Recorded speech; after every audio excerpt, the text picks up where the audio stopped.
Muy buenos días, noches, tardes, gente que nos está escuchando en sus casas, bueno, en su celular en realidad.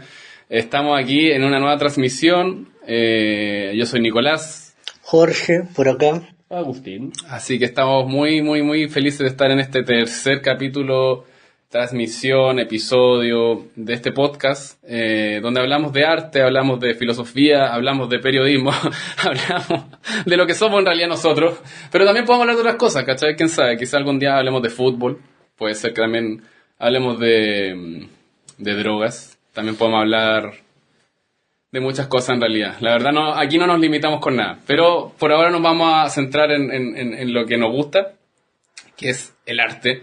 Y el tema de hoy, queridos, es un poco el tema de la locura, el guasón, la locura, el señor irónico, la locura, cómo ha sido usada, ¿no es cierto?, a través del arte, tanto voluntaria como involuntariamente, ¿no es cierto? Les mencioné el guasón también por este meme que existe un poco de cómo un personaje se convierte un poco en algo icónico, pero que tampoco tiene tanto sentido.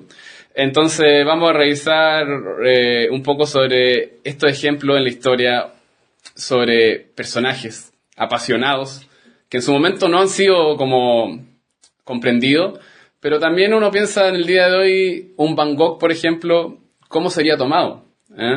Entiendo que en su momento este tipo sufría. Bueno, aquí no vamos a medicar, ¿no es cierto? No vamos a entrar en esas recetas porque no somos especialistas de la salud mental. Estamos mal, pero no somos psicólogos ni psiquiatras ni nada. Pero bueno, a lo que quiero decir es que creo que Van Gogh tenía una esquizofrenia. Tenía una esquizofrenia. Bueno, al tiro. Muy bien, doctor, muy bien. Yo le receté una esquizofrenia a Van Gogh. El tipo veía cosas, oía cosas. Por eso se cortó la oreja. Bromita, ¿no? Tal vez sea lo de Van Gogh, tal vez sea como lo que tenía Dostoyevsky igualmente, que era la... ¿Cómo se llama esta cosa que tenía él? La epilepsia. Epilepsia también podría haber sido. No sé, igual. Bueno, en el caso de Van Gogh... ¿Pero Dostoyevsky no tenía una especie de delirium tremens también o...? Es que venía con la epilepsia, venía como de la mano, como que le daban esto así como delirio y pam, epilepsia y para la cama. Pero no era porque tomaba harto, no era porque... Se cree... Bueno, hay muchos factores, pues al final... Bueno, también son enfermedades con algún tipo de herencia familiar, pues herencia genética. Claro. Ignacio, nuestro mamador literario del grupo de Comunidad Filosófica, nos dice, teoriza que lo de Dostoyevsky es como tal por el tema de que como el padre le pegaba reiteradamente, eso le pudo haber provocado un estrés, que un ataque como neuropsiquiátrico, una cosa media rara, que pudo haber sido el desencadenante de su epilepsia, al fin y al cabo, pero por un tema más de estrés y básicamente de los delirios que también tenía. Producto también de su época, y hay que pensar que Dostoyevsky casi es fusilado. Eso hay que recordarlo, su historia. O sea... Y la epilepsia viene después del intento de fusilamiento. La epilepsia viene... Espera. ¿En qué momento la epilepsia como que pudo haber sido como medicada? Debería ser en teoría en Noche Blanca y la pobre gente. Todo bien con Dostoyevsky, que a uno le daban estos ataques como de locura enfermizo, como que aún era como cuerdo, por así decirlo. Ocurre este encarcelamiento y casi sentencia de muerte. Cuando casi lo fusilan y lo habían llevado a Siberia, ¿cierto? Exactamente, sí. Que es donde se ve como un gran estrés, porque básicamente te van a matar. Bueno, están las memorias del subsuelo, que justamente el libro escrito en esos tiempos. Ahí puede uno... Ahí como que comienza a rastrear que el Dostoyevsky está comenzando como algo está pasando, algo se está cocinando. Cocinando. Y claro, después pasa esto, que sale vivo y claro, traumado más no poder, y malo antecedente de que tenía una relación bastante, no sé si tóxica con su padre y familia, que eran como básicamente dictatoriales, le termina como desencadenando esta... ¿cómo se llama? Si no se me da la palabra. Epilepsia. Síntomas. Pero es como básicamente como un sobreestrés, básicamente. Yo pienso que cada caso es tan distinto y que al final influyen muchos factores. Por suerte al menos uno tiene capacidad de leer biografía o hasta leer los mismos textos de estos autores que han dejado alguna evidencia. Por ejemplo, con Van Gogh están todas las cartas que le escribió a su hermano. Sí. Y uno logra con esa experiencia literaria determinar un poco, en el caso de la salud mental que tú estás diciendo, cómo podría catalogarse Van Gogh, o al menos intentar entender qué le pasaba. Claro. Bueno, igual voy a pedir disculpas por justamente andar como hablando ahí en nombre de la salud mental, pero fuera de eso, y discúlpenos ya de antemano porque vamos a tocar este tema de una manera un poco discriminada en esta emisión, la pasión, ¿no es cierto? Estamos hablando un poco también de la pasión, porque Van Gogh, podríamos decir, claro, era un tipo que tenía tales problemas de salud mental, pero esos problemas de salud mental derivaban en una pasión absoluta a su arte, al punto de todo lo que hacía era por eso. O sea, el tipo básicamente terminaba no comiendo, bueno, porque era pobre también, pero no comía. O sea, creo que Van Gogh no es el mejor ejemplo, pero a lo que voy es que el tipo era un apasionado total a lo que hacía. O sea, se dedicaba todo el día a su arte. Y eso tampoco, en términos como productivos de la vida el que llevamos hoy en día, no tiene mucho sentido. ¿Cómo en qué no tiene mucho sentido? En el sentido de producir, ¿no es cierto? En el sentido de producir, como te dice, como debe ser el día a día, ¿no es cierto? Levantarse, ir a trabajar, ¿cachai? La lógica neoliberalista, básicamente. Claro. Que bueno, que en ese tiempo no existía tan así, pero aún así Van Gogh se estaba conformando por el siglo XVIII, 1800, el punto claro, de ancla. al punto que hay una anécdota que Van Gogh a una señora le paga con un cuadro. Le paga con un cuadro y la señora, como veía tan poca cosa su arte, usó ese cuadro para tapar un hoyo en la pared, ¿cachai? Ah, multiuso. Y claro, o sea, ella nunca vio que había ahí una obra de muchos millones de dólares. La cosa es que, claro, en ese tiempo nadie lo veía, nadie podía verlo, sí. Y tenemos el caso de Van Gogh, tenemos el caso de Artaud, tenemos el caso, bueno, me voy más para atrás todavía, el Marqués de Sade, otro adorable loco, por decirlo así. Igual el Marqués de Sade fue importante durante la Revolución. Es un personaje muy fascinante, sí. Sacándole su obra bien peculiar. Sí, bueno, ahí había pasión total, o sea, yo creo que ahí encontramos una pasión descarnada, una pasión que tiene mucho que ver también con el instinto. Es que su filosofía es como su obra es como el retrato de su filosofía al fin y al cabo. Claro, al igual que pasa con Baudelaire, igual, porque es como un autor que también tú puedes conectarlo con el tema de la pasión, y con un tipo de obra que habla de la oscuridad del ser humano, pero también una belleza. Sí, hay un poema, La Carroña. Fascinante. La Carroña, que es un poema de... Justamente es un gusano que se está comiendo una carne. Y ha sido un poema como laureado por lo bello que es una imagen tan fea, ¿cachai? Claro, hay un libro de, creo que era Humberto Eco, me parece, que era La historia de la fealdad. ¿Ya? Y entonces hace un ensayo con fotografía, en ese caso, en ese libro, en donde empieza a analizar, pues, qué exactamente es lo feo que consideramos feo en la sociedad, en el tema artístico en este caso, con muchos ejemplos de retratos y obras, y ahí también nos hace cuestionarnos, pues, tanto el tema de la fealdad como ahora en este caso, qué sería exactamente la locura, qué sería una persona realmente loca, cuáles serían los límites, sobre todo en el mundo del arte o la creatividad, que influyen realmente en este estado para gestionar tus emociones, pero que la conviertes en algo que en este caso es una obra. No es la persona que se vuelve loca y sale a la calle a matar gente o a pegarle a la gente, sino son personas que toda esa energía la convierten en algo bastante propio. Sí. Es como lo que pasaba con acá colocando dos ejemplos así como más actuales, el Kurt Cobain, con el tema de todas, porque el buen tenía depresión, eso sí. Nadie le lo va a quitar. Y o la misma Pizarnik, que también fue catalogada como loca, bueno, había loca igual. Pero es que ahí también tiene que ver el machismo, en el caso con Pizarnik, que tristemente es un discurso más fuerte, pero en ambos casos la depresión... termina canalizándola igual. El arte es como el escape a esa depresión, sí. y la pasión, más que pasión, entonces en ese caso sería como de aquí me agarro nomás porque aquí puedo como ser yo. Claro. Pero se va como desgastando esa cuerda al final porque tampoco lograron salir vivos de esto. Ninguno No. Y justamente eso pasó con así como mirando así como más detenidamente con el Kurko pasó bastante eso, porque se notaba como cuando era así como más underground con su primer disco y todo, se notaba que había una pasión, había como harta energía, pero mientras más se fue acercando a su fatídico día, como que se notaba en los conciertos que como que iba más apagar la voz, que iba más cansado, que estaba chato de todo al fin y al cabo. Y justamente se habla mucho de eso, de que el Kurko se convirtió en lo que quería destruir, que era una estrella de rock. Bueno, él fue una contradicción Exactamente. en su discurso anticapitalista. Terminó uniéndose. Y por eso es muerto. Hagamos un poco de Lo mataron. énfasis en ese personaje porque podríamos decir, claro, él ya venía con heridas emocionales de niño. Por lo que entiendo tuvo como una infancia igual complicada y todo. No sé si problemas con la mamá, pero tenía como dramas. Con toda la familia. O sea, ya nos unimos antes de lo emo, así. Bueno, Él sí. creó el emo. Él era el verdadero emo. Pero bueno, ya cuando logró cuando canalizó toda su energía con Nirvana, cuando logró como el estatus de estrella de rock, no fueron los medios un poco lo que le empezaron a echar para abajo, y también el cobijarse en las drogas, ¿no es cierto? También es otro tema. Corneló.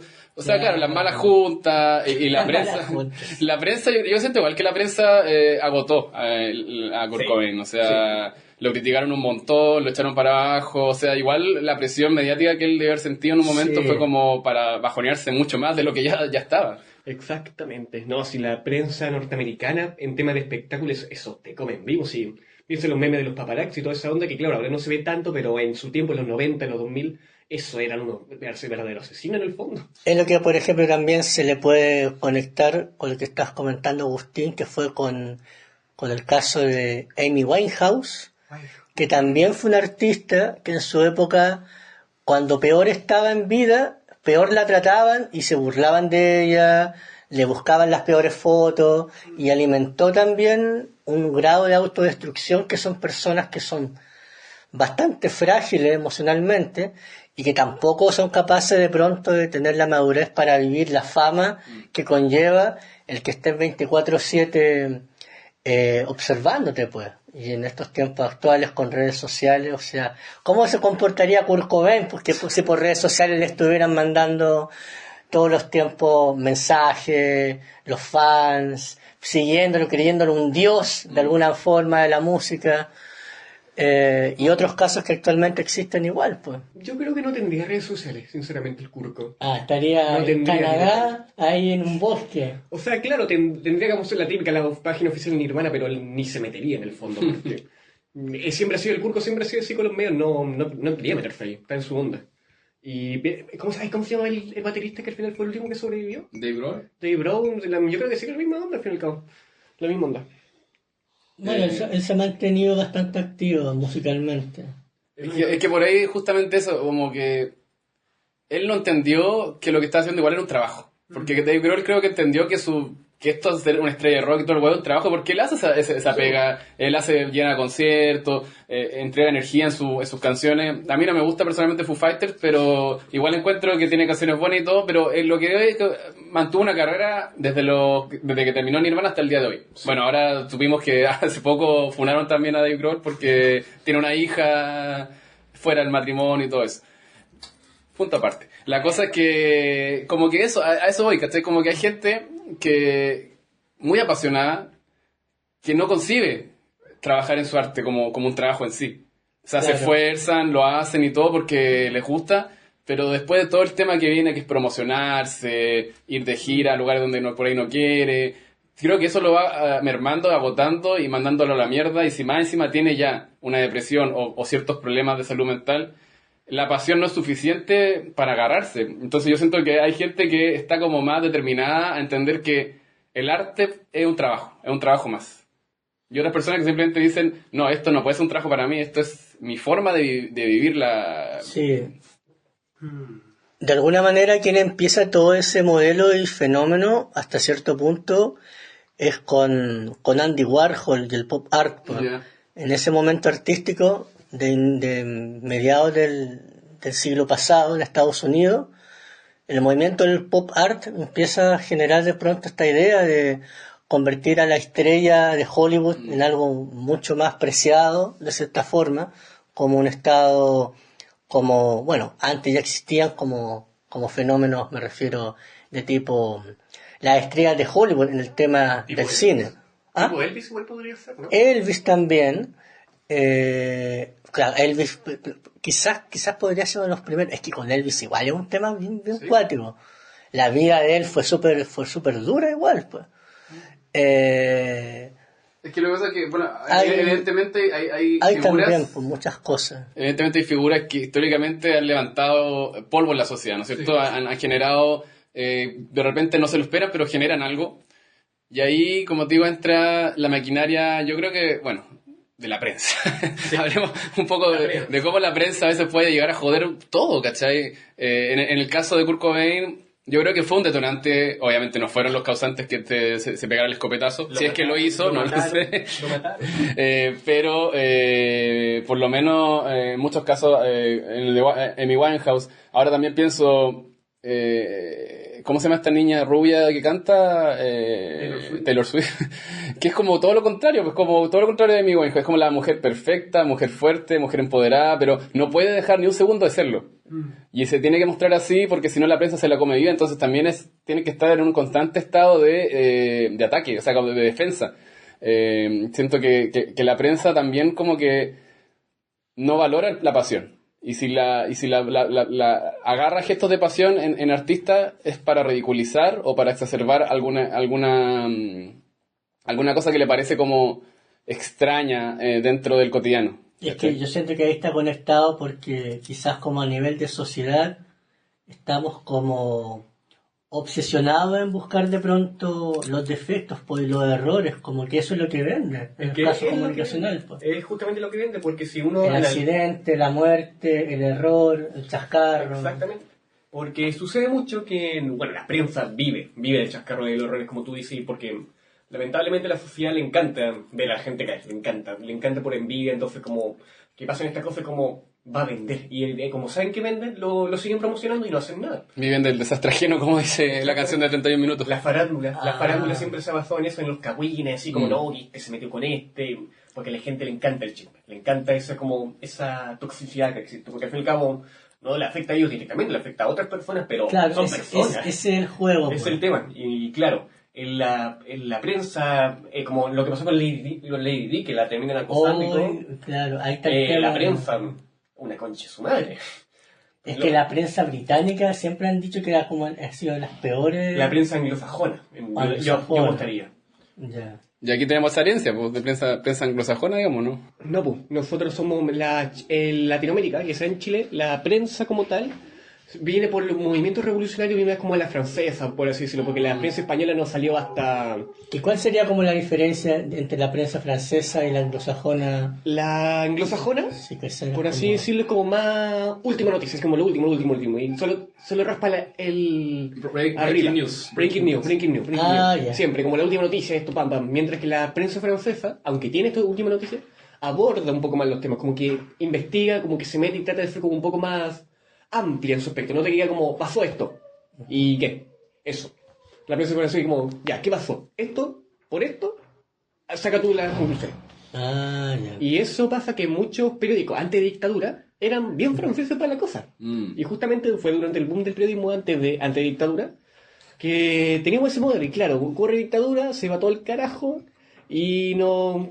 Pinochet, la CIA, anglosajones, nos fuimos al carajo. O sea, y de ahí empieza como Ya, a instaurarse en el Mercurio el estilo más de... No, La cuarta. La cuarta. Las últimas noticias. Cuarta última noticia. El Mercurio, sí, igual. Si tú leí el Mercurio de ahora contra el primer Mercurio, es el mismo mensaje facho. No hay diferencia. Se ha mantenido en ese estilo Son mercuriano. consecuentes. Exacto.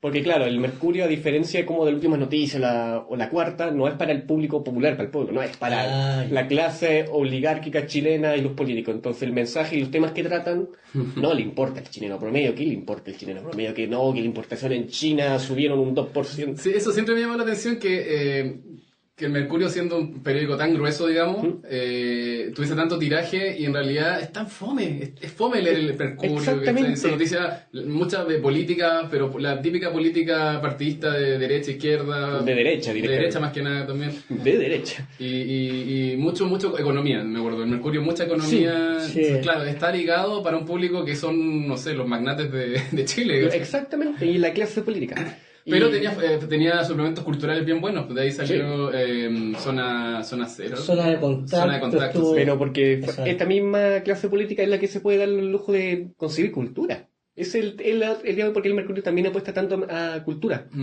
Porque si tú miras la última noticia, la cuarta, que es, al final que son afiliadas del Mercurio, la última noticia es el Mercurio, pero para la gente media-baja. La última eso y la cuarta, nada. Y la cuarta, pues, ya para camioneros, ya directamente, para camioneros. O sea, está el gueto demasiado Sí, identificado según el diario que lean, el exactamente. tipo de cultura que consumen. Porque la forma que también te lo cuenta, la última Sí. noticia es como noticia financiera, pero como para que le interesa al populacho. Como, Es como- acceder a la casa. Es como lo que la comida. ahora se da, que lo encuentro que también pues tiene que ver con un fenómeno cultural extraído de afuera, que es todo este largo boom de programas que han hecho, que son las versiones chilenas de programas de afuera, tanto el reality que proviene de España, que Sí. fue el primero, como han sido estos programas de música, Yeah. donde la gente imita cantantes Yeah. Sí. y se viste como ellos, intentan hacer el nuevo Kurt Cobain Exacto. y se ponen a cantar en inglés,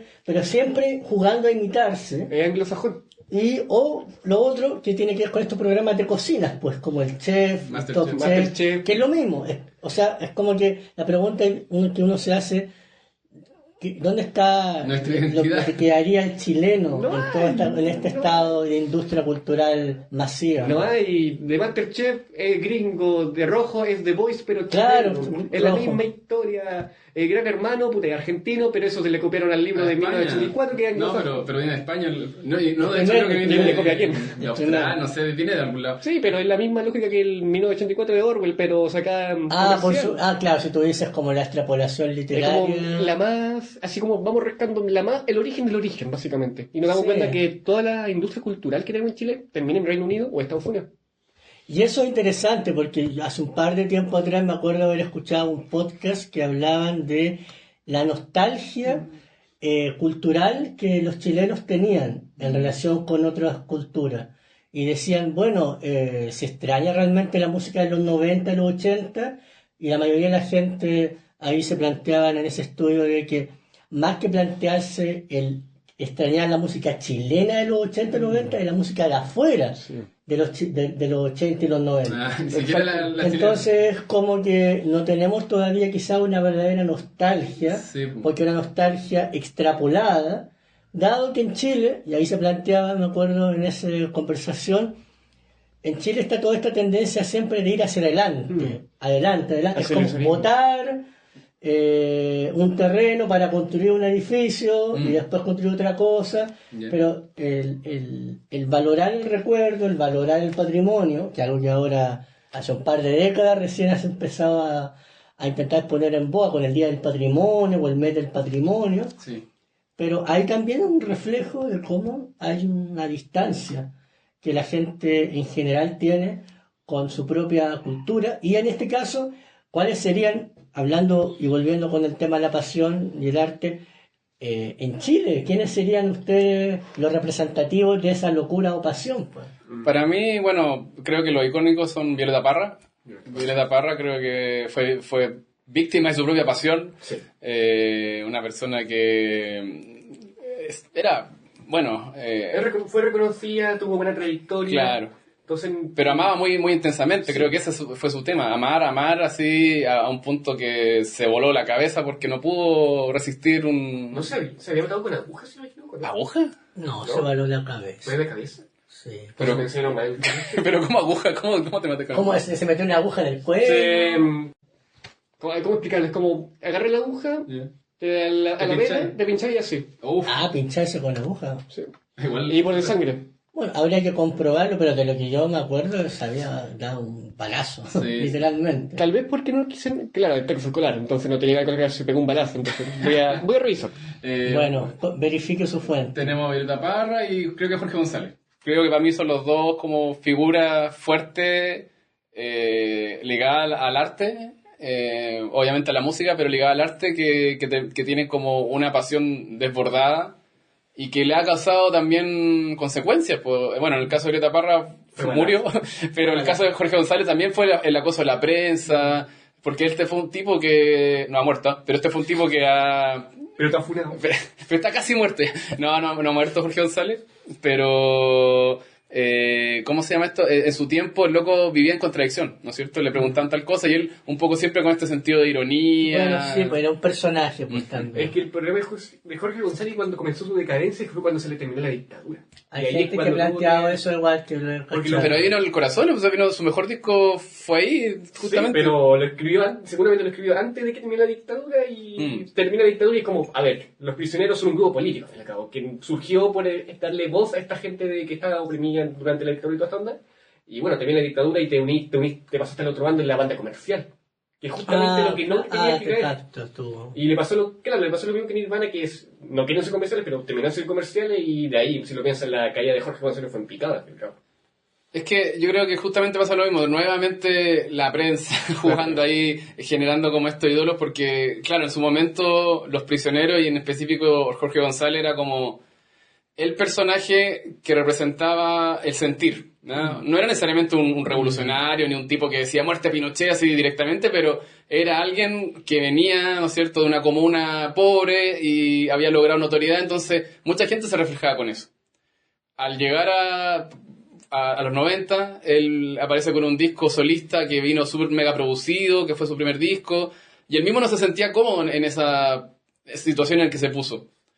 Obviamente querían ganar plata y obviamente como artista está bien, pero claro, ahí la gente empezó a darse cuenta que este no es el Jorge González que yo quería, ¿cachai? Este es como un Jorge González más light, ¿cachai? Este no es mi Jorge González. Claro, no es mi Jorge González. Mira. Y bueno, fue un traspié en su carrera, pero después de eso el tipo como que intentó como hacer la suya y creo que los discos que tú escuchas solistas de él, ni uno se parece realmente al ninguno. O sea, tienen estilos distintos y siempre son muy personales. Entonces yo creo que el tipo después ya se fue en la personal y hizo lo que quería con su música, con su carrera.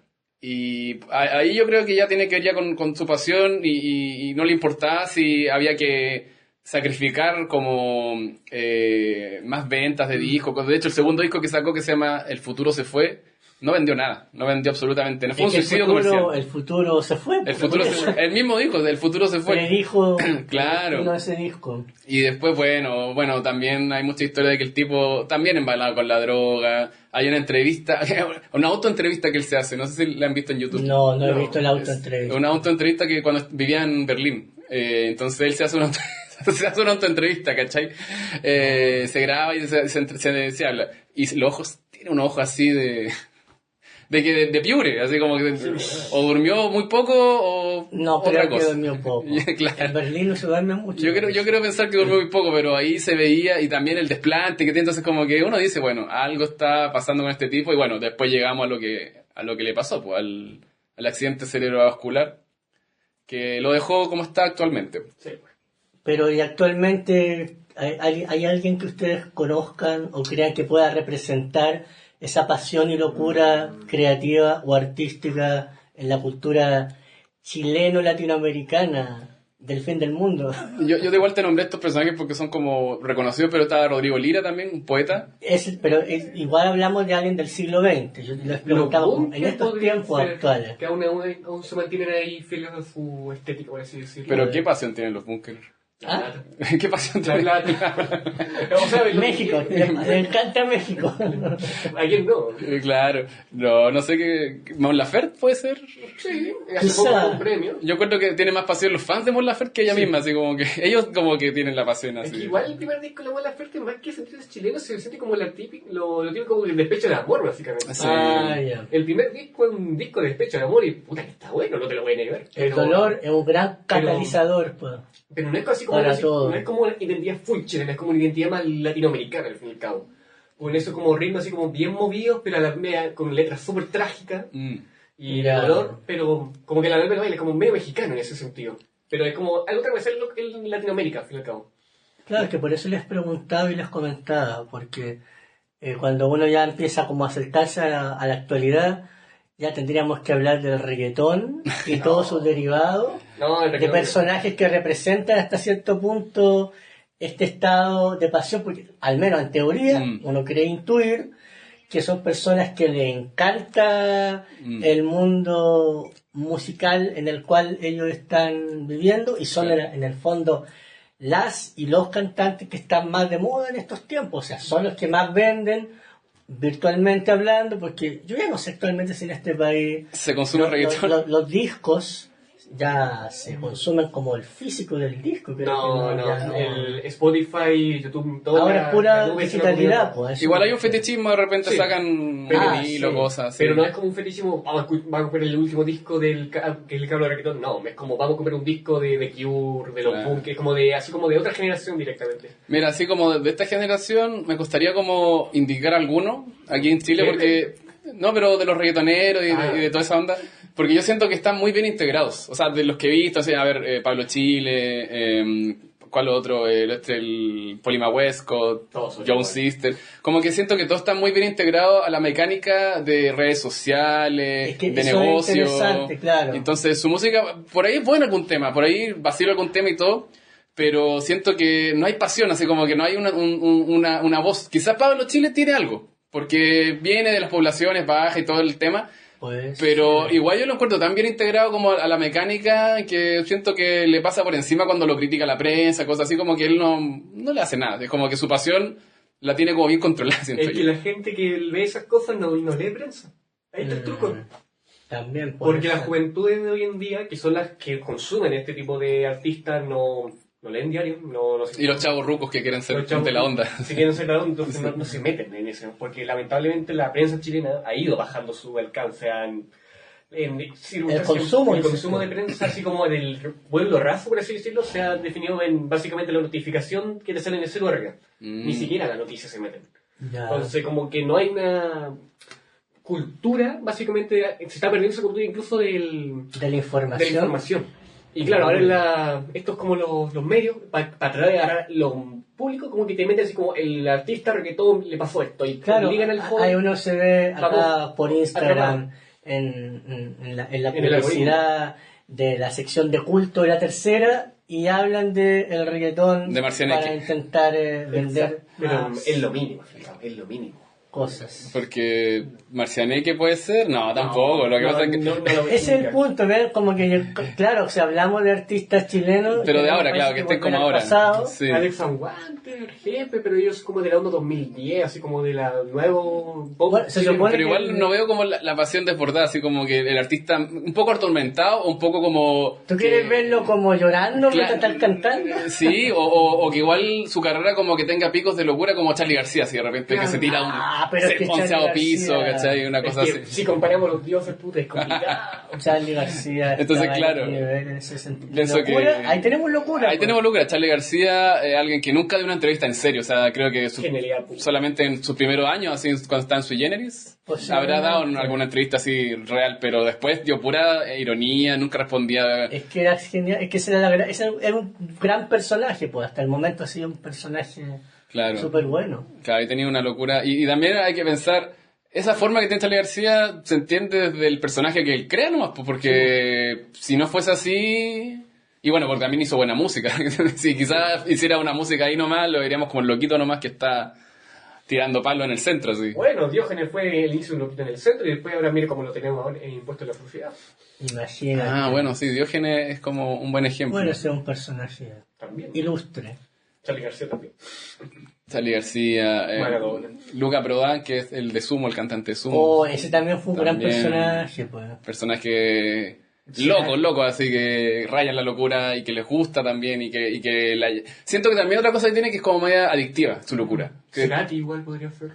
No sé si tanto. Yo siento que Cerati era muy buen músico, compositor, todo lo que es, pero como que pasa que fue muy plano en su carrera, o sea, como que nunca tuvo picos de locura o nunca... tú querías ver a Cerati ahí corriendo desnudo en el escenario. Claro, es que cuando digo eso, a eso me refiero, pues como ese tipo... Como Jim Morrison. Como Jim Morrison, claro, como ese tipo de cosas. Bueno, él fue uno de los fundadores pues, de esos movimientos, pues Jim Morrison, pues.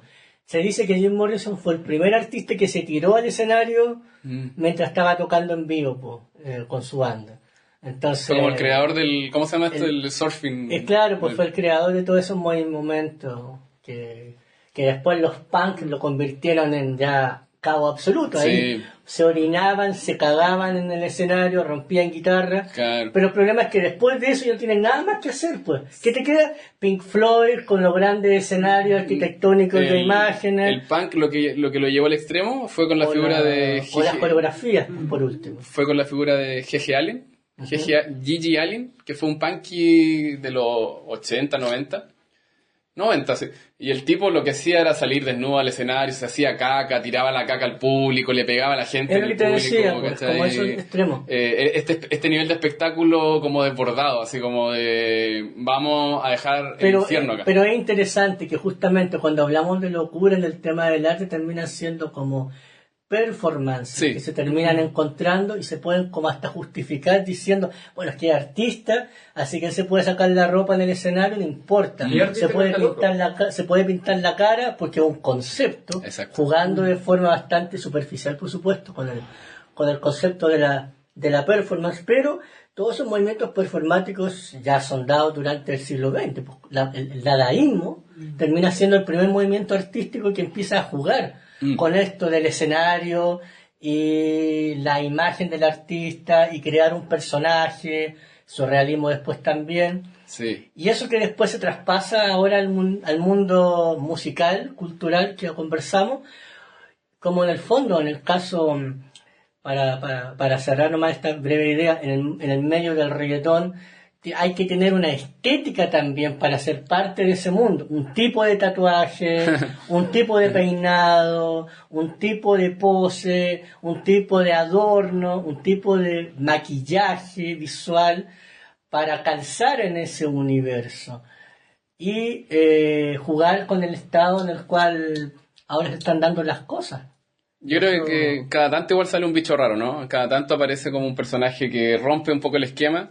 En su momento en el reggaetón, hace un par de años atrás, muchos años, habrá sido Calle 13 quizás, pero por lo musical, porque rompió un poco Ahí con el tenía patrón un musical. elemento interesante, era como un contenido social, Sí. cultural, claramente. Igual a un punto me cansó Calle 13, era como todas las causas del mundo yo las apoyo. Era como un tipo así como que sentía que iba a tal parte y le decía, mira, aquí estamos luchando por tal, te apoyo, así me saco la polera y me voy a poner al tiro. Sentía Se como... tatuaba, sí. Sí, como que yo sentía eso un poco del cantante Calle 13, como que se iba siempre en esa. Y a veces quizás ni siquiera estaba sabiendo a lo que se estaba escribiendo.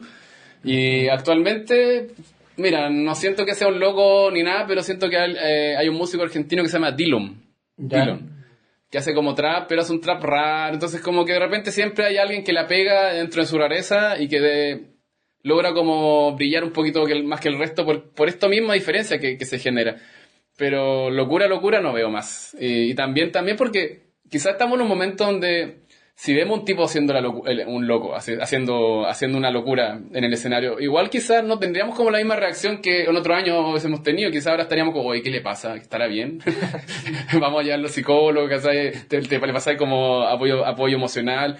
Como que quizás estamos también en un momento de la historia más consciente de estos discursos, ¿cachai? Y ya la locura no nos prende tanto en ese nivel. Es que claro, porque por ejemplo estaba el tema que se dio en el mundo de las películas y del cine, de la industria norteamericana, que era que creo que entre los 80 y los 90 se dio el fenómeno de estos como actores que eran los chicos malos, como que eran rebeldes, se metían en la droga, pero tenían talento, como Robert Downey Jr., por ejemplo, porque fue como un ejemplo. Bueno, Transpotting es un ejemplo de meterse en la droga dentro de la película.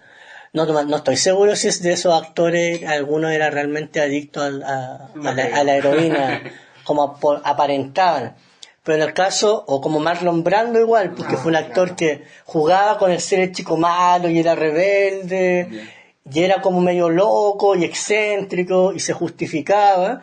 Pero ahora en los tiempos que estamos pasados, el 2010, 2020, como que ya no es la gran novedad el tener este discurso de ser loco, ser excéntrico, a menos que sea súper sincero quizás ese problema. Es como muy curioso ese cambio. Creo que para eso voy. Creo que esa es la vida, como el tema de un artista que se muestre con sinceridad en esta faceta, ¿cachai? Como, porque te digo, todo lo demás parece que es parte del trabajo nomás. Uno puede hacer la performance y después ponerse su traje y corbata y decir, vuelvo a mi vida normal y listo, ¿cachai? Pero claro, esa sinceridad me parece como interesante y volvemos a todo este ejemplo histórico, al Marqués de Sade, a Diógenes, a Diógenes, Artaud. Aunque Diógenes lo hacía por una causa, pues buscaba un hombre justo en toda su locura, tenía esa excentricidad, pues. Hay un discurso detrás que es distinto a gente que hace alguna locura por hacerla nomás, por aparentar, y ahí está la gran diferencia. Sí, es cierto. Bueno, está buena esa historia de cuando le dice a Alejandro Magno, sí, Alejandro Magno. ¿Qué quieres, Diógenes? Que te corres porque me tapas el sol. Imagina decirle eso a un hueco, a Elon Musk, así que tú vienes a decir, te ofrezco mucho dinero, sal acá. Basadísimo. Estaría muy bacano hacer Pasadísimo. eso. Claro, pasado. Eso es lo que tenemos que hacer cuando Elon Musk venga acá y nos ofrezca auspicio, le decimos no, chao. Sal de acá. Y con más ganas va a querer con más... A eso le encanta ganar y ganar, así que va a aumentar el Y precio. entonces, ¿algunos de ustedes saben qué pasó con Diógenes después que le dijo eso a Alejandro Magno? ¿Lo mataron? No, pues era un personaje súper emblemático, así que le pareció admirable, pues. Si recuerdo lo que dijo después Alejandro Magno, si no fuera Alejandro Magno, sería Diógenes el perro. O sea que para Alejandro Magno fue como bacán, así como... Sí, como Sí. es Dios. Es que además sucede que Alejandro Magno tuvo a Aristóteles como su profesor, Sí. entonces él como que lo ilustró en el mundo de la filosofía.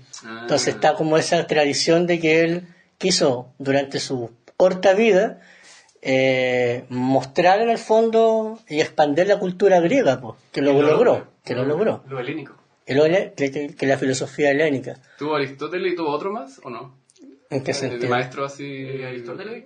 No, Aristóteles como O sea, fue el más reconocido. el más reconocido. Pero más- el maestro de los Aristóteles, epicuros, no, discípulo de Platón, y Platón, discípulo de Sócrates. Entonces venía con la misma línea directa. Pero en los tiempos ya de Alejandro Magno estaba el movimiento estoico Ese, el y epicurio, estoicismo. y ahí estaban otros maestros en esos ¿Cómo tiempos. se llama el del estoicismo? Es que el estoicismo no explota hasta Roma. Eso hay que tener en Ah, consideración. ya. Pero por ejemplo, Séneca es un autor del estoicismo, Marco Aurelio también es del Pero son estoicismo. mucho después de Alejandro Magno.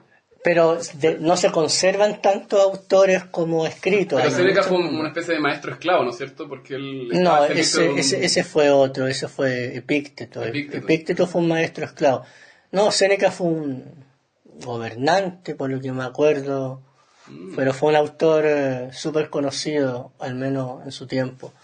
Y hasta ahora. Y había pasión también en eso...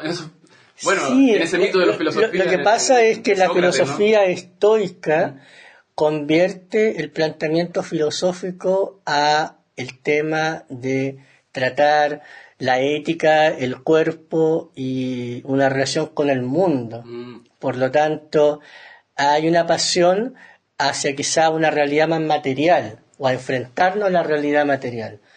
Ya eso es un tema más largo, por supuesto, que se puede conversar. La pasión de Sócrates también me interesa. O sea, como... Bueno, ahí tenemos... Si es que existió Sócrates, yo no sé. Es Si que ahí está existió. la duda si existió. O fue un personaje imaginario de Se Platón. supone que históricamente existió Sócrates. O sea, está la misma pregunta incluso con Homero, al fin y al cabo. De que si existió. Ah, es que el juego con las fuentes de la antigüedad van a ser un misterio. Yo siento que Sócrates tiene como la misma validad histórica que Jesús, en ese sentido. De hecho, hay algunos estudios que los comparan por el fenómeno que generaron.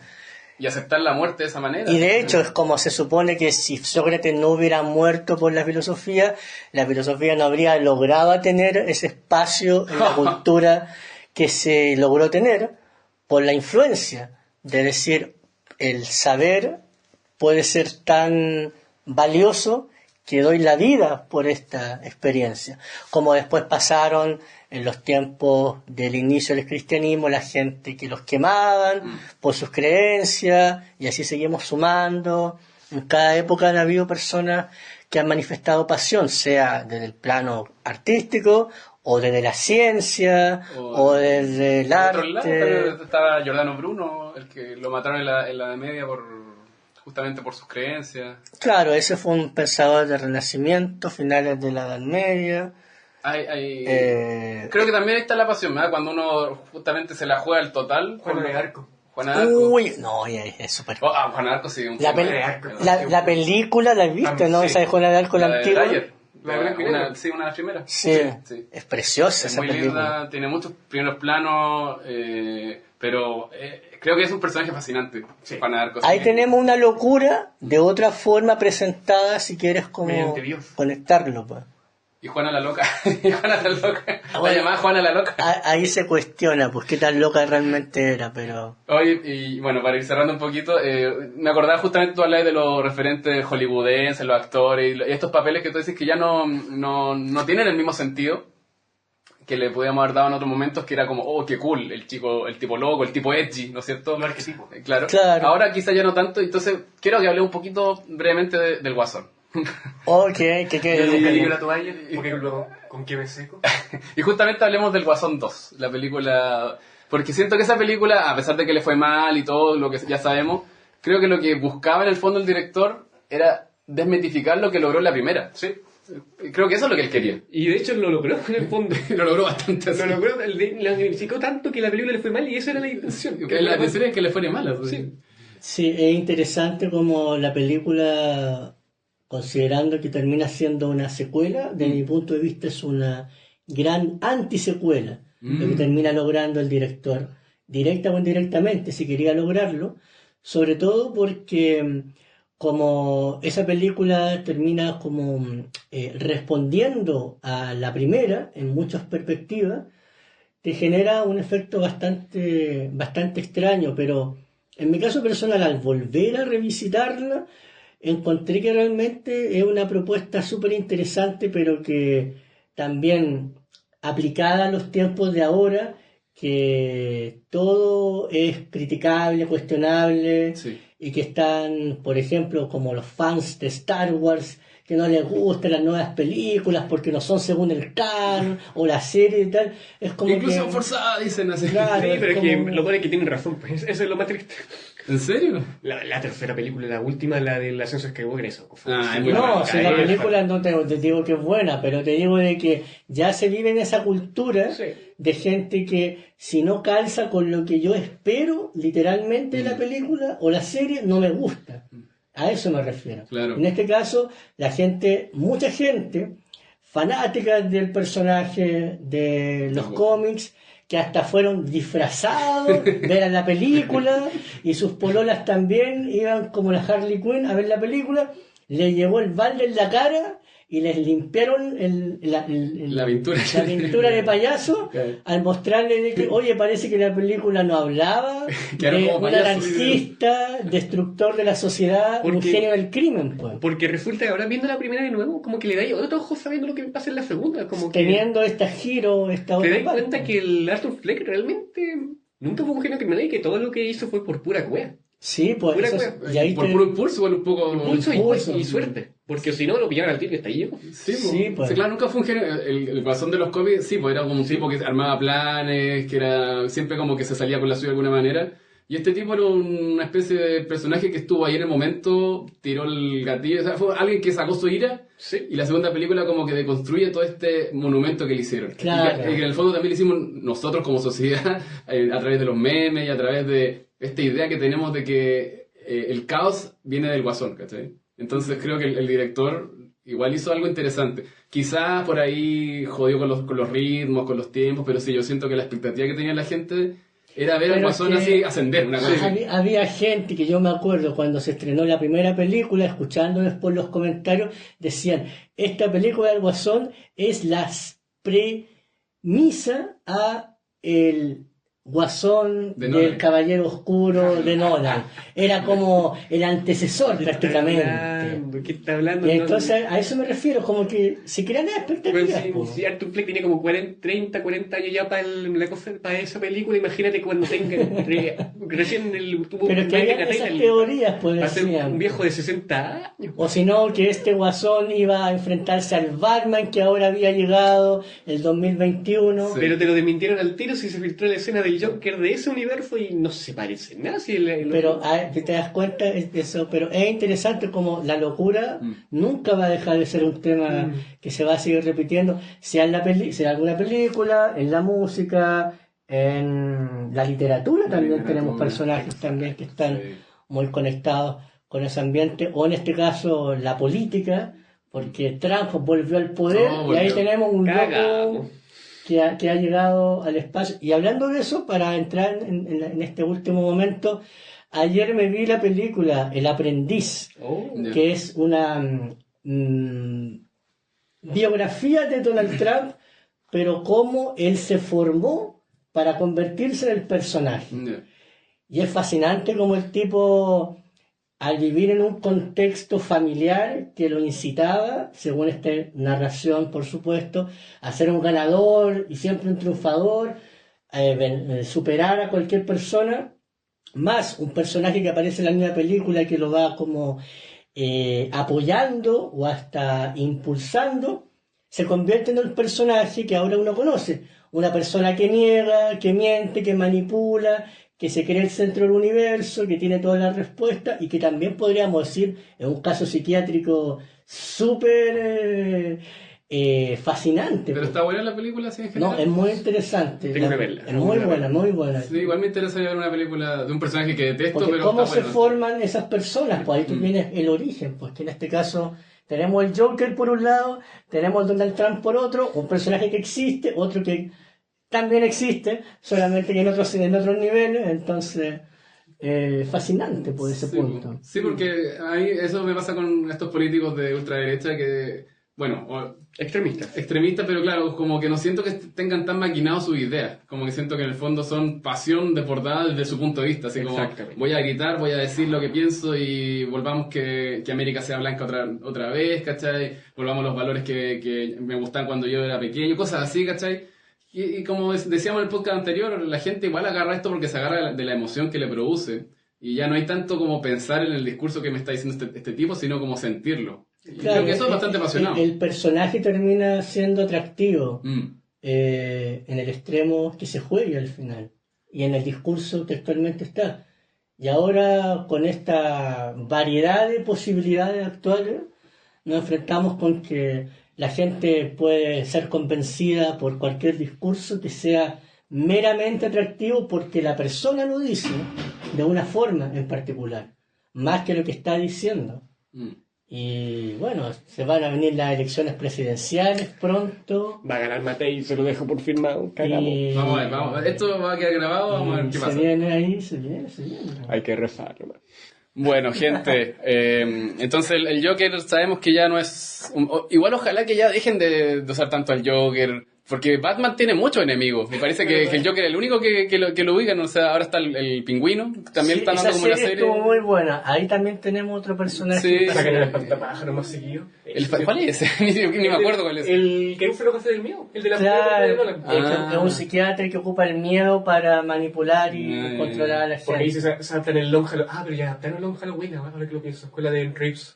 Sí, pues, se supone que estaba la influencia directa de ese cómic. A mí me gusta el que era de hielo, que lo hizo... Arnold Schwarzenegger. Arnold Schwarzenegger. Creo que le queda muy bien el papel a él. Sí, definitivamente. Así que bueno, gente, estamos listos con este podcast. Muchas gracias por escucharnos. Me despido, soy Nicolás. Jorge. Agustín. Adiós. Nos vemos.